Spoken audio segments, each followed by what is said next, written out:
Je suis Agnès Rampal, je suis conseillère régionale de la région Provence-Alpes-Côte d'Azur, en charge de l'Euro-Méditerranée, présidente de la commission Euro-Méditerranée.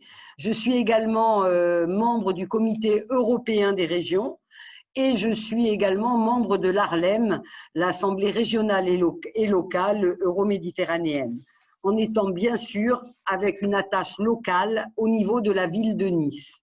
Donc, avec Renaud Muselier, président de la région Sud, qui a souhaité me confier ce magnifique dossier Euromed, nous avons très vite compris que c'est vers la jeunesse que l'on doit tourner nos efforts, parce qu'aujourd'hui, la jeunesse méditerranéenne est confrontée à des défis très importants, que ce soit les défis climatiques, environnementaux, que ce soit le chômage des jeunes qui est vraiment en Méditerranée quelque chose qui est une vraie plaie, parce que sur la rive nord c'est déjà entre 10 et 15%, mais sur la rive sud, les taux sont beaucoup plus élevés. Et donc nous nous sommes dit, aujourd'hui c'est la jeunesse qui peut et qui doit réfléchir à comment elle veut trouver des solutions pour l'avenir. Et c'est pour ça que l'idée est venue au président Muselier de créer un Parlement méditerranéen de la jeunesse, et qui est très vite devenu l'Assemblée méditerranéenne de la jeunesse, puisque les jeunes qui y ont réfléchi ont préféré choisir ce nom.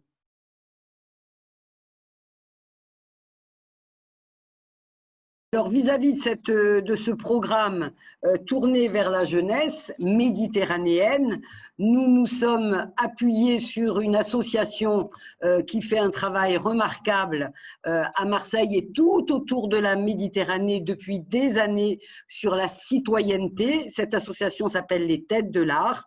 Et donc, comme nous avons des programmes de coopération tout autour de la Méditerranée, nous avons souhaité impliquer des jeunes de tous nos territoires de coopération que nous avons réunis. Ça fait environ 30 jeunes, plus des jeunes du Parlement régional de la jeunesse, du Parlement régional de la région Provence-Alpes-Côte d'Azur, 10 jeunes. Donc, ça fait 40 jeunes qui ont réfléchi ensemble à comment ils voyaient justement ce Parlement méditerranéen, et ils ont beaucoup travaillé, beaucoup réfléchi, et ils ont souhaité s'appeler l'Assemblée méditerranéenne de la jeunesse. Ils ont souhaité bien évidemment ils ont choisi le nombre qu'ils allaient être, ils ont choisi bien sûr la parité, ils ont vraiment élaboré la façon dont ils voulaient travailler ensemble. Et je crois que ça c'est très novateur, c'est qu'on est là pour soutenir et financièrement, etc., les actions et les pensées de la jeunesse, mais ce que l'on essaye de faire, c'est que ce soit eux-mêmes qui élaborent leur méthode de travail et qui soient ensuite source de propositions pour que nous puissions les porter en leur nom. La pandémie Covid-19 a été véritablement un coup de tonnerre terrible pour toutes nos populations et notre jeunesse y compris. La jeunesse a été confrontée à quelque chose qu'elle ne connaissait pas, c'est de rester confinée. Et je crois que ça a été une expérience extrêmement forte pour notre jeunesse.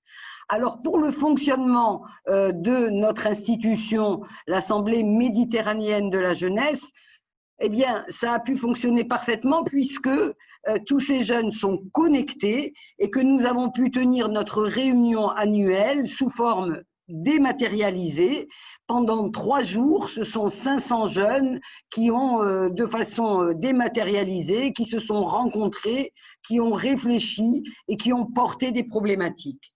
Il est vrai que la Covid-19 est pour la jeunesse un drame absolu.